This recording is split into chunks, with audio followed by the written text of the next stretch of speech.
네, 안녕하세요. 네, 오늘 일상에서의 예술, 특히 미술과 음악의 공통된 느낌을 주제로 이야기가 있는 음악회를 진행할 권순원입니다. 반갑습니다. 네. 첫 곡으로 들으신 곡은 모차르트가 보마르시의 희곡을 주제로 작곡한 오페라인 피가로의 결혼의 서곡이죠. 피가로의 결혼은 당시 불공정한 신분사회를 정면으로 비판하고 귀족을 우스꽝스럽게 비하하는 내용을 담고 있습니다. 그리고 오페라에 직접적으로 나오진 않지만 이런 대사가 있어요. 하인인 피가로가 마비로 백작에게 당신은 돈, 품위, 지위 이런 것들 다 가졌다고 우쭐하지만 그것들을 얻기 위해서 노력한 게 뭐가 있지? 그냥 당신 귀족으로 태어난 것밖에 없잖아. 이렇게 정면으로 비판하는 그런 대사가 있습니다. 덕분에 이 곡을 작곡한다고 소문이 난 모차르트는 황제 앞에 끌려가서 추궁을 당하기도 하고 많은 탄압을 받았지만 결국에는 곡을 완성해냈고 오늘날에는 그의 오페라 작품 중 최고로 사랑받는 작품 중 하나로 남아있습니다. 권력층의 심기를 이렇게 거슬리게 하는 작품을 음악으로 탄생시킨 모차르트의 용기가 굉장히 인상적인데요. 저는 이 피가로의 결혼을 생각하면 미켈란젤로의 최후의 심판이 생각이 나더라고요. 최후의 심판은 다들 아시다시피 최후의 날 선한 자들은 천당으로 가고 악한 자들은 지옥으로 떨어진다는 권선징악적인 그런 내용을 담고 있는 작품인데요. 그림을 보면은 제일 오른쪽에 제일 하단에 보면은 지옥의 판관 미노스가 있습니다. 확대 그림을 볼게요. 자, 미켈란젤로가 이 작품을 그릴 때 사사건건 간섭하고 방해하는 추기경이 있었다고 합니다. 그는 교황 다음으로 높은 의정관인 비아지오 다 체세나라는 추기경이었는데요. 그는 매관 매직은 물론 갖은 부정부패를 행함으로써 악명이 매우 높았습니다. 미켈란젤로는 굉장히 화가 났죠. 그래서 어떻게 했냐? 미켈란젤로는 체세나의 얼굴을 그대로 본따서 그 지옥의 판관 미노스의 얼굴로 그려놓곤 온몸을 구렁이로 감아놨어요. 굉장히 고통받는 모습으로요. 사람들은 그 그림을 보고는 우리 추기경님이 왜 저기 계시지? 이렇게 수군댔대요.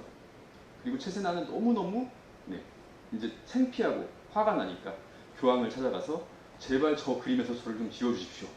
이렇게 이야기를 했는데 교황은 저 그림에서 빠져나오고 싶으면 미켈란젤로한테 가서 이야기를 하게나 라고 이야기를 하면서 그의 청을 거절했다고 하죠.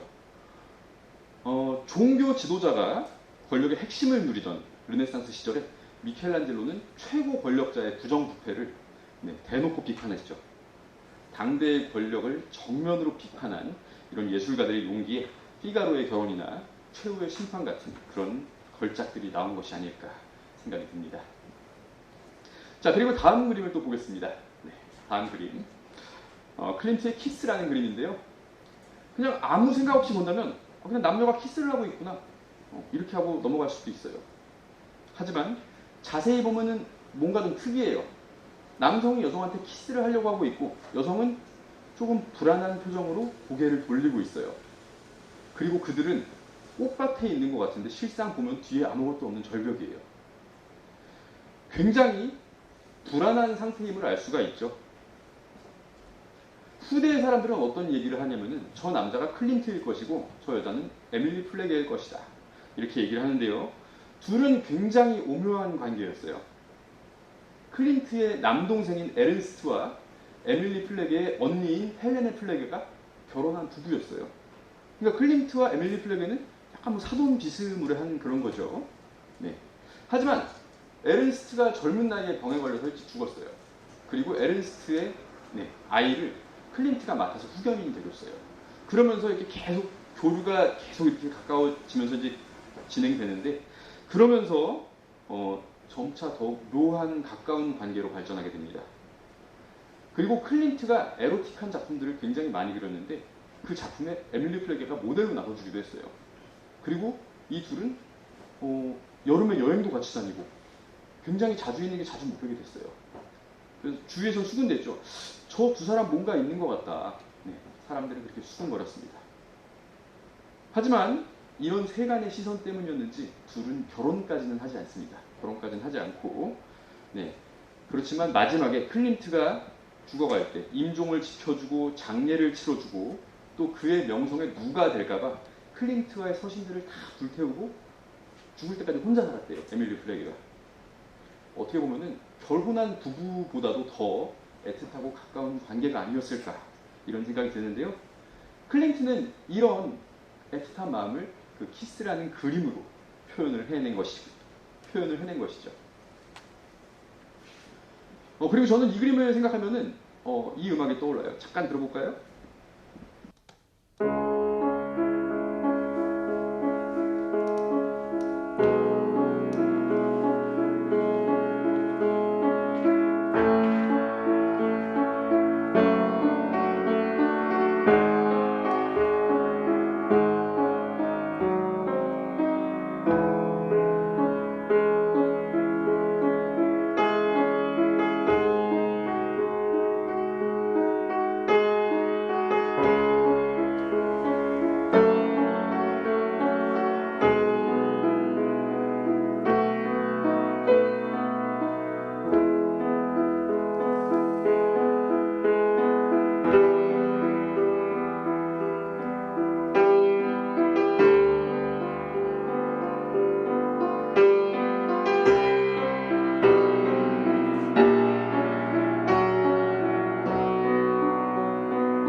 이 곡 다들 아시는 곡일 거예요. 월광곡의 1악장 도입부였는데요.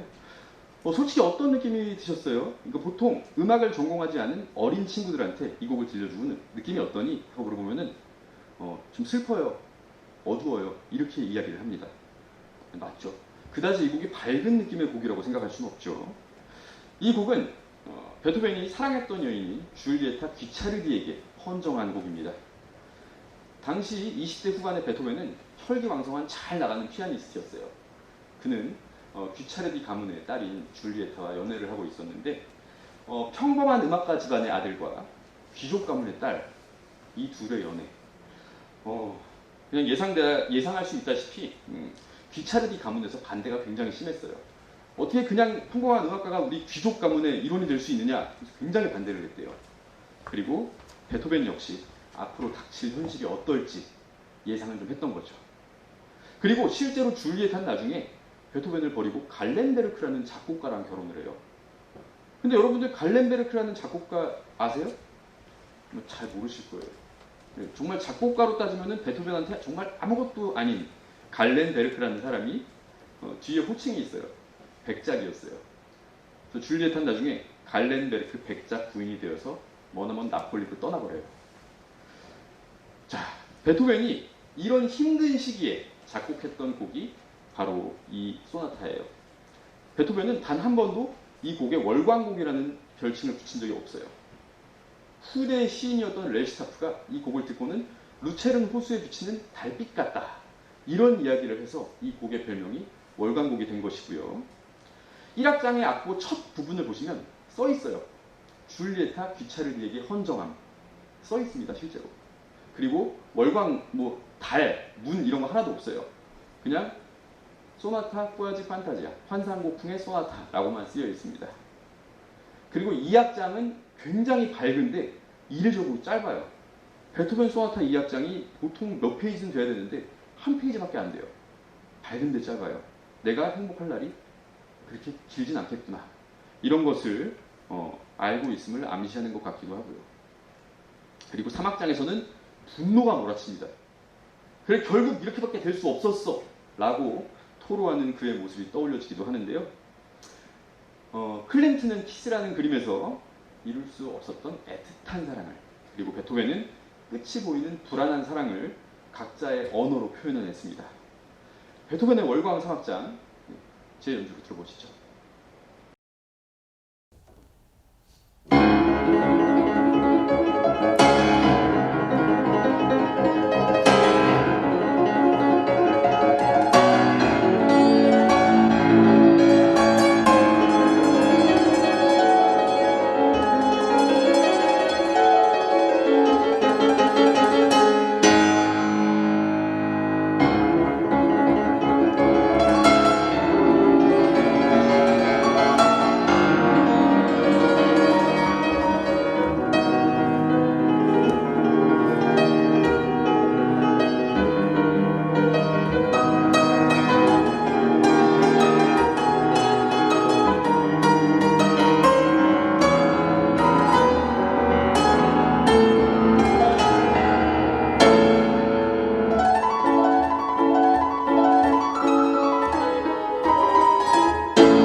다음 들으실 곡은 전원교향곡의 1악장입니다.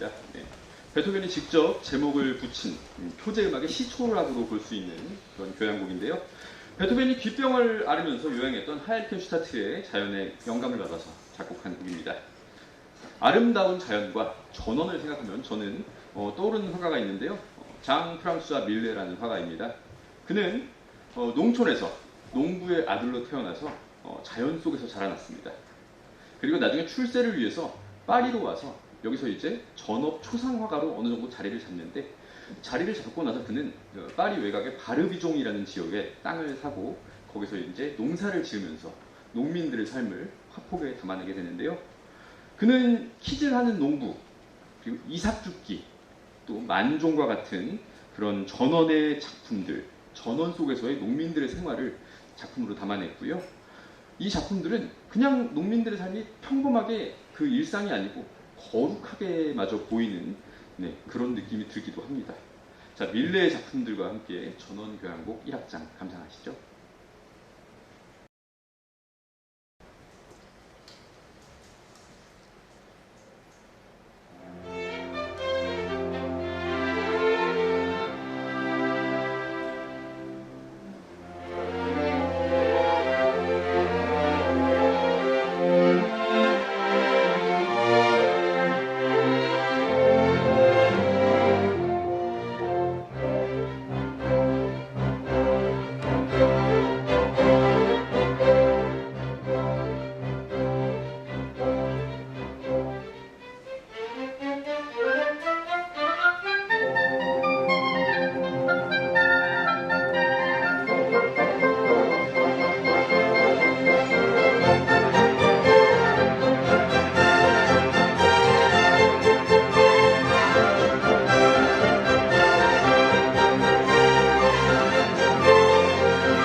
네, 이번에는 좀 친근한 소재를 예술로 승화시킨 두 작가를 이야기해 보려고 합니다. 여러분 아주 예전에, 지금은 다들 스마트폰 쓰시지만 훨씬 예전에는 그냥 일반 전화기 쓰실 때는 벨소리가 정해져 있었죠. 근데 그 여러 가지 벨소리 중에 뭐 이런 것도 있었을 거예요.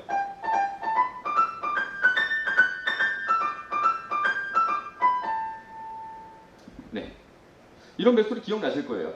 체코의 국민 음악가인 드보르작이 미국의 국민 음악 원장으로 재직하던 시절에 휴가를 받았어요. 휴가를 받아서 고향으로 돌아와서 좀 쉬면서 편안한 마음으로 작곡한 곡입니다. 이 곡을 유머레스크라고 하는데 한국어로 직역하자면 뭐 유머러스한, 뭐 재미있는, 뭐 이 정도로 직역할 수 있고요. 너무너무 친근해서 음악을 모르는 사람이라면 이 곡을 듣고는 저게 클래식이었어? 이런 생각이 들 정도로 친근한, 많은 사랑을 받고 있는 이 곡이죠. 미술 작품 중에서도 이렇게 친근한 작품을 소개하려고 하는데 세잔의 사과 정물입니다. 우리가 거의 매일 접하는 친근한 과일인 사과를 집중적으로 그렸던 세잔. 그는 사람들에게 나는 사과 하나로 미술계를 평정할 거야 하면서 떠들고 다녔다고 해요. 그리고는 사과의 본질을 꿰뚫어 보려고 싱싱한 사과가 썩어서 문드러질 때까지도 관찰하기도 했다는 세잔. 그의 사과 작품은 안타깝게도 당시에는 세간의 관심을 별로 받지 못했다고 합니다. 하지만 지금은 가장 유명한 정물화로 인정받는 것을 넘어서 아담의 사과 그리고 뉴턴의 사과와 더불어 인류의 3대 사과의 반열에 올라있죠. 자, 친숙한 정물화인 사과 정물과 드보르작의 유모레스크 함께 감상해 보시죠.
네, 이번에는 가난했던 예술가들의 삶에 대해서 이야기를 해보려고 하는데요.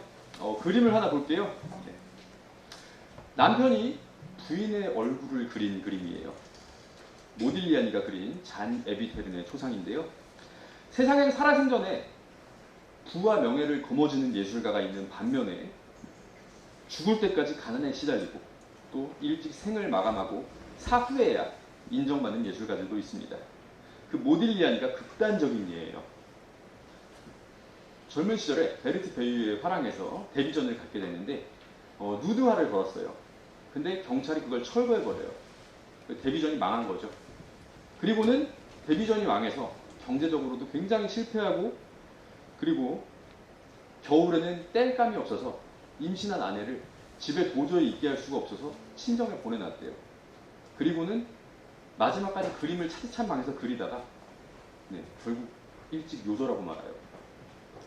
그리고 부인이 그 소식을 듣고 보고 모딜리아니의 장례가 끝나지도 않은 그 다음 날 임신 8개월의 몸이었는데 아파트에서 투신 자살을 했어요.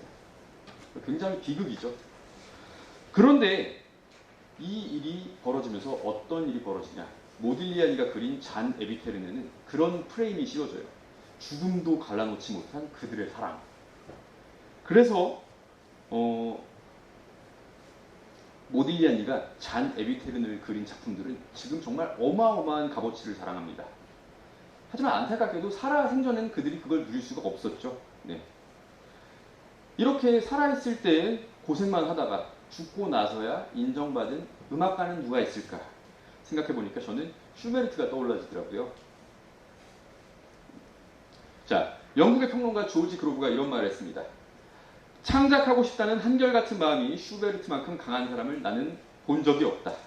누구의 도움도 없이 열성을 다해 스스로 탐구하고 마침내 쓰러져야 했던 슈베르트. 이토록 비참한 생애가 또 있을까? 슈베르트만큼 불행한 천재를 나는 본 적이 없다. 네. 슈베르트는 음악을 너무나 사랑했지만 음악 외의 생활에는 관심이 없었대요. 그래서 결국 경제적인 궁핍으로 굉장히 고생하다가 30대 초반에 이른 나이에 요절하죠. 죽는 순간까지도 변변한 재산도 없이 힘들게 지낸 그는 정말 예술만 생각하고 예술에만 집중하다가 삶을 마친 그런 안타까운 생애를 살았는데요. 한창 활동하던 25살에 작곡한 곡이 미완성 교향곡이에요. 2악장 구성이죠. 이 미완성 교향곡은 뒤에 나와야 할 3, 4악장이 없지만 요하네스 브람스는 이런 말을 했습니다. 이 곡은 양식적으로는 분명히 미완성이지만 내용적으로는 결코 미완성이 아니다. 이 두 악장은 어느 것이나 내용이 충실하며 그 아름다운 선율은 사람의 영혼을 끝없는 사랑으로 휘어잡기 때문에 누구라도 감동하지 않을 수 없다. 이처럼 온화하고 친근한 사랑의 말로 다정하게 속삭이는 매력을 지닌 교향곡을 일찍이 들은 적이 없다. 엄청난 극찬이죠. 가난 속에서도 예술혼을 불태웠던 모딜리아니의 작품들과 슈베르트의 미완성 교향곡 함께 감상해 보시죠.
자, 그림을 볼까요? 인동 덩쿨 그늘 아래에 루벤스와 이사벨라 브란트입니다. 저는 이 그림을 보니까 누가 생각이 났냐? 엘가와 그의 아내 캐롤라인 앨리스 생각이 났는데요. 음악가 집안에서 태어난 엘가와 영국 육군 소장 장군의 딸이었어요. 귀족으로 분류되던 장군의 딸인 캐롤라인 앨리스. 둘은 음악 선생님과 제자 사이로 만납니다. 근데 사랑이 싹 텄어요. 그리고는 1889년 그 결실을 맺게 됩니다. 결혼을 하게 되는데 결혼 후에 앨리스는 물심양면으로 엘가를 지원해주고 엘가는 나중에 많은 곡들을 성공시키고는 영국 왕실로부터 준 남작의 칭호도 받아요. 그러니까 엘가 경이 된 거예요. 완전히 신분이 상승한 거죠. 네. 또한 이 둘은 평생 해로하면서 잘 살았다고 하는데요. 이 부부가 한창 연애 중이고 이제 우리 결혼할까? 이런 이야기가 나오던 1888년 이때 작곡된 곡이 사랑의 인사입니다. 너무나 유명하고 듣기만 해도 정말 아름다운 사랑이 넘쳐 흐르는 그런 곡인데요. 루벤스의 그 부부 초상화와 잘 어울린다고 말할 수 있겠습니다. 엘가의 사랑의 인사 감상해 보시죠.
자, 벌써 마지막 작품들을 소개할 차례입니다.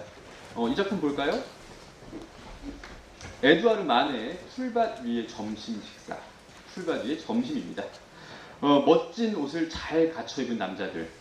딱 봐도 부르주아 계층을 묘사했음을 알 수 있습니다. 그리고 옆에 있는 나체의 여인.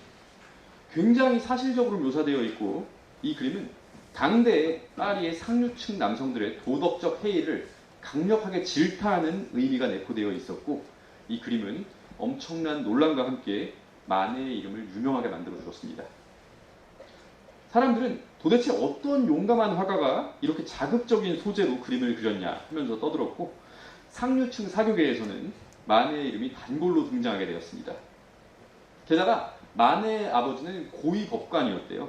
그리고 마네의 어머니 역시 외교관의 딸에 마네의 집안에는 은행을 소유할 정도로 굉장히 부자였다고 합니다. 자,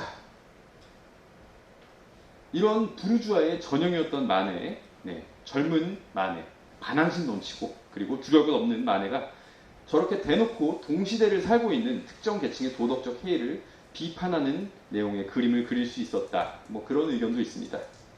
그러니까 예술가가 동시대를 살고 있는 사람들의 도덕적 해이를 보고 당신들 그렇게 살지 마! 하고 이제 버럭하는 그런 느낌의 그림이라고 얘기할 수 있는 것이죠. 저는 비슷한 음악 작품은 무엇이 있을까? 좀 약간 의외일 수도 있는데 전 놀람교향곡 생각이 나더라고요. 하이든이 이 곡을 작곡할 때는 그가 이미 음악가로서는 정점을 찍은 뒤였어요. 화려한 커리어는 물론 사회적인 지위나 위상이 정점에 달할 때였어요. 그리고 그가 런던 투어를 떠났을 때는 오케스트라의 구성이 굉장히 큰 규모였습니다. 런던의 귀족들은 보통 10명에서 15명 정도의 작은 실내악에 익숙해 있었는데 막 60명이 넘는 대형 오케스트라가 오니까 난리가 난 거죠. 자, 하지만 모두 그런 건 아니었어요. 그냥 교양 있는 척 하려고 연주회장에 와서 꾸벅꾸벅 졸고 있는 귀족들도 많았다고 합니다. 하이든의 전기를 보면 하이든은 그런 만찬 후에 열리는 음악회장에 와서 졸고 있는 귀족들을 진짜 싫어했대요. 너무 짜증스러운 마음을 갖고 있었대요. 이미 음악으로 무슨 짓을 해도 하이든이라는 최고 작곡가의 타이틀이 있었고 귀족들한테 잘 보여야 할 처지도 아니었어요. 하이든은. 그래서 내가 저 양반들 좀 놀라게 해줘야겠다 하고는 작곡한 곡이 바로 놀람교향곡입니다. 아주 작게 시작해서 16마디에서 완전 뻥 터트리죠. 그래서 실제로 연주회장에서 졸고 있던 귀부인이 깜짝 놀라서 소리를 지르면서 일어나서 완전 망신을 당했다는 그런 이야기도 전해져 내려오고 있습니다. 하이든이기에 작곡해서 연주까지 할 수 있었던 이 놀람교향곡 2악장 들어보시죠.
네.